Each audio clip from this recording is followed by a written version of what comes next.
వీళ్ళు ప్రజాస్వామ్యాన్ని ఖూనీ చేసుకుంటూ వెళ్తుంటే దానికి ఎదుర్కోవడానికి వైఎస్ఆర్ కాంగ్రెస్ పార్టీ తరపు నుంచి గలం విప్పి ప్రతి ఒక్క సమస్య పైన తీవ్రంగా ఖండించిన మనిషి ఈరోజు అంబటి రాంబాబు గారు.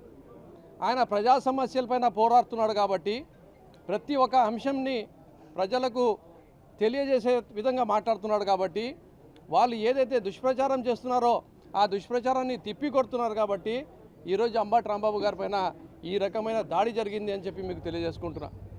అంబటి రాంబాబు గారు ఏదో ఒక మాట చెప్పారని చెప్పి దాడి జరిగింది అని చెప్పి నేనైతే అనుకోవడం లేదు.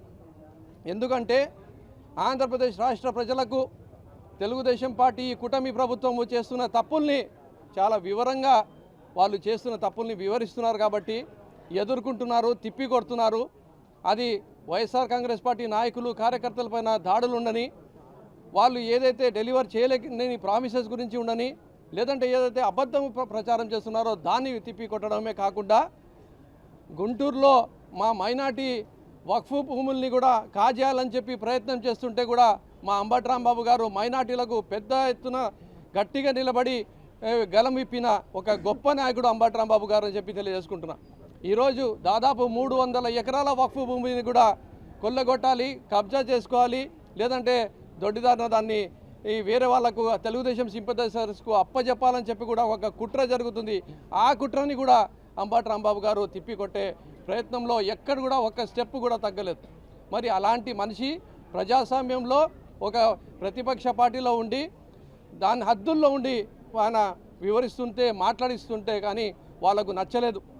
ఎవరికైతే నచ్చలేదో వాళ్ళకు ఒక సాకు లెక్క తీసుకొని 7 గంటలు ఆయన ఆఫీస్ని తగలబెట్టడము, ఆయన ఆఫీస్ పైన దాడులు చేయడము, కర్రలతో రావడము, పొద్దున నుంచే మేము చూస్తున్నాం టీవీల్లో కర్రలతో వచ్చి అక్కడ బ్యానర్ దగ్గర నిలబడ్డారు.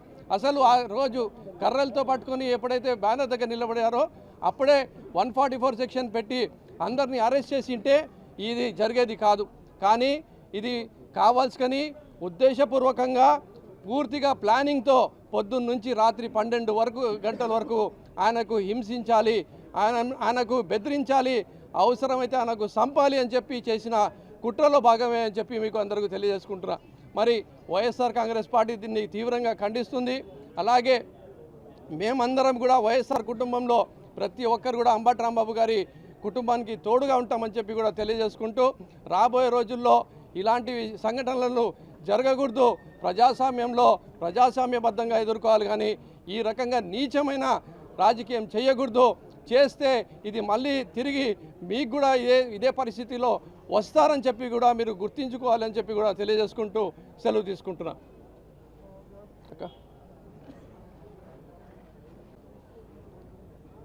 మాజీ మంత్రివర్యులు అంబటి రాంబాబు గారి మీద మొన్నటి రోజున అంటే ఏదైతే ఈ తిరుపతి లడ్డు గురించి సుప్రీంకోర్టు నుండి కానీ సిట్ నుండి కానీ వచ్చిన వివరాలన్నిటికీ కూడా మేము ఆ రోజున వెంకటేశ్వర స్వామి గుడి దగ్గర మేము పూజా కార్యక్రమాలు చేయాలని చెప్పి పార్టీ ఆదేశించిందో ఆ కార్యక్రమాల్లో పాల్గొనడానికి వెళ్ళడానికి ముందు అక్కడ మరి తెలుగుదేశం పార్టీకి సంబంధించిన వాళ్ళు కూటమి ప్రభుత్వంలో ఉన్న నాయకులు అందరూ కలిసి అక్కడ ఒక ఫ్లెక్సీ పెట్టడం జరిగింది.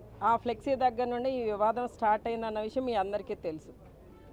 అయితే ఈ రోజున మేము ఇక్కడ వచ్చి చూసినప్పుడు ఇక్కడ ఆఫీసు కానీ ఇల్లు కానీ ధ్వంసమైన విధానం చూసినట్లయితే నిజంగా ఈ రోజున మన రాష్ట్రంలో పోలీస్ వ్యవస్థ అనేది ఉందా లేదా అనేది డౌట్ వచ్చిందండి.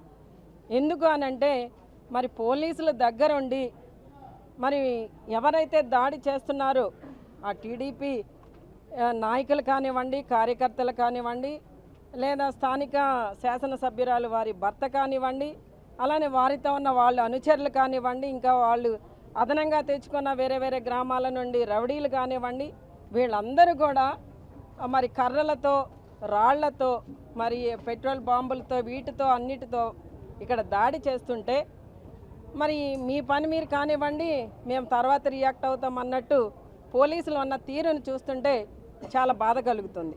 ఎందుకంటే ఇక్కడ ఇంటి మీద దాడి చేసే పరిస్థితి, ఆఫీస్ మీద దాడి చేసే పరిస్థితి గతంలో మరి ఎప్పుడు కూడా ఈ సంస్కృతి అయితే లేదు మన రాష్ట్రంలో.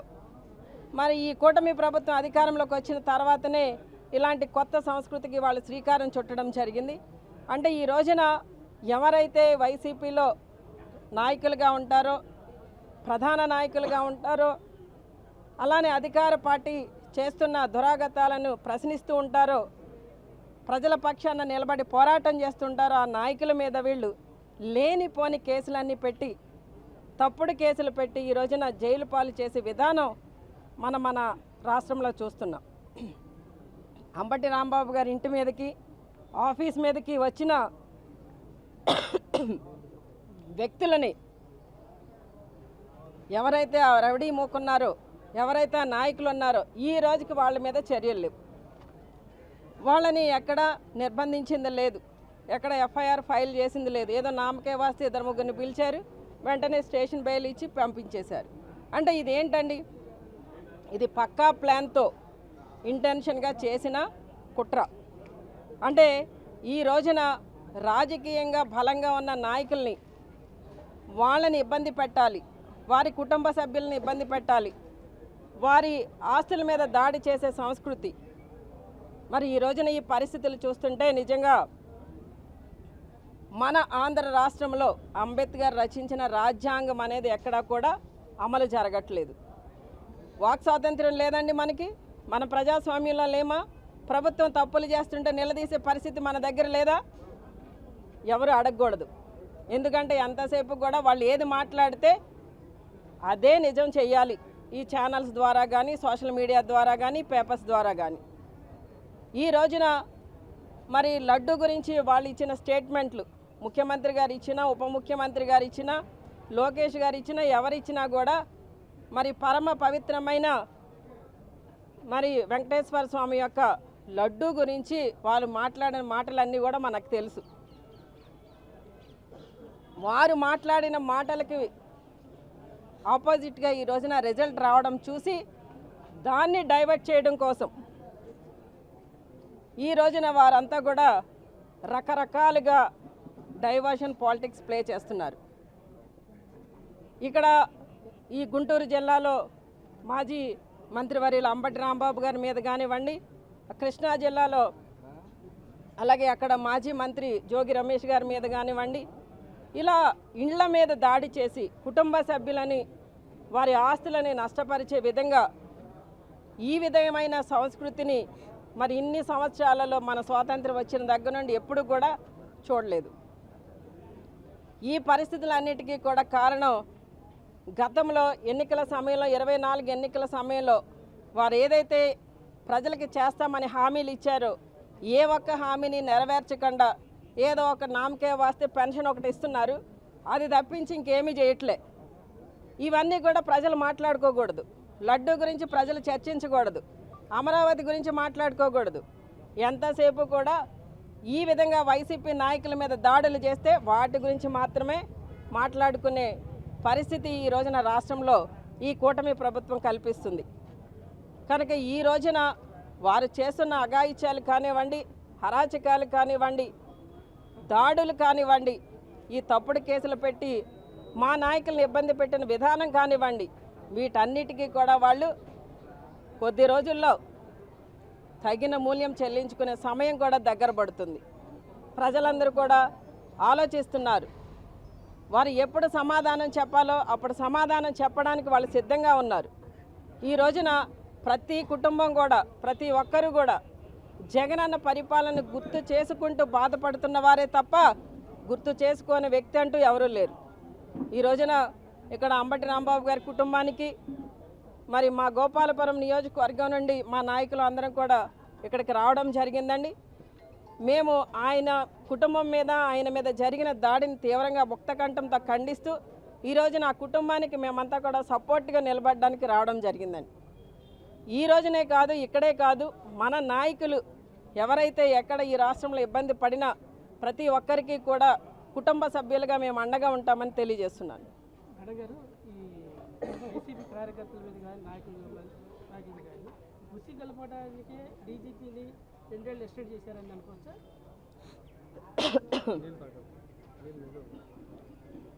Thank you. అంటే మా దగ్గర అండి గోపాలపురం నియోజకవర్గంలో మొన్న జగనన్న బర్త్డేకి కొన్ని ఫ్లెక్సీలు వేసుకున్నారు మా కార్యకర్తలు, మా నాయకులు. ఆ ఫ్లెక్సీలో ఏదో ఒక సినీ డైలాగ్ రాసిన కారణంగా వాళ్ళని కొంతమందిని కేసు పెట్టి పోలీస్ స్టేషన్కి తీసుకెళ్ళి దారుణాతి దారుణంగా వాళ్ళని కొట్టి హింసించి రోడ్డు మీద నడిపించి వాళ్ళ దగ్గర నాటుసారా దొరకకపోయినా సరే నాటుసారా దొరికిందని చెప్పి ఆ కేసు కూడా ఇంక్లూడ్ చేసి వాళ్ళని జైలు పాలు చేయాలని చెప్పి చాలా ప్రయత్నం చేశారు. ఆ రోజున మేము ప్రశ్నించాం డీజీపీ గారిని, ఎందుకు నడిపించవలసి వచ్చింది వీళ్ళని అని. మా కార్యకర్తలు ఎందుకు నడిపించవలసి వచ్చింది అంటే ఆయన చెప్పిన సమాధానం మీ అందరికీ తెలుసు. వెహికల్స్ పనిచేయట్లేదటండి. అంటే ఒక డీజీపీ స్థానంలో ఉండి ఆయన మరి పోలీస్ స్టేషన్లో వెహికల్స్ అంటే మా వాళ్ళని నల్లజర్ల పోలీస్ స్టేషన్ నుండి కొవ్వూరికి తీసుకెళ్లారు. అక్కడ 3rd డిగ్రీ వాళ్ళ మీద అప్లై చేశారు. మళ్ళీ అక్కడ నుండి నల్లజర్లకు తీసుకొచ్చారు. నల్లజర్ల నుండి తాడేపల్లిగూడెం కోర్టుకు తీసుకుపోయారు. ఇవన్నీ తిప్పడానికి వెహికల్స్ ఉన్నాయి కానీ నల్లజర్ల పోలీస్ స్టేషన్ నుండి నల్లజర్లలో ఉన్న గవర్నమెంట్ హాస్పిటల్కి తీసుకువెళ్ళడానికి మాత్రం వెహికల్స్ లేవటండి. అంటే దీన్ని బట్టి మీకు ఏమర్థమవుతుంది? ఈ రోజున డీజీపీ కానీ పోలీస్ వ్యవస్థ కానీ పోలీస్ వ్యవస్థలోని ఏ ఒక్క పోలీస్ కానీ పోలీసులా వ్యవహరించట్లేదు. వ్యవహరించే స్వేచ్ఛ వాళ్ళకి లేదు. వాళ్ళు ఎంతసేపు కూడా టీడీపీ కార్యకర్తల్లాగా వ్యవహరిస్తున్నారు. కనుక ఈ రోజున వాళ్ళు వ్యవహరించే విధానం వాళ్ళ అంతరాత్మకు తెలుసండి. వాళ్ళు భయపడో లేకపోతే భక్తితోనో ఈ విధంగా వాళ్ళకి లోబడి ఉంటున్నారు అన్న విషయం వాళ్ళకి తెలుసు.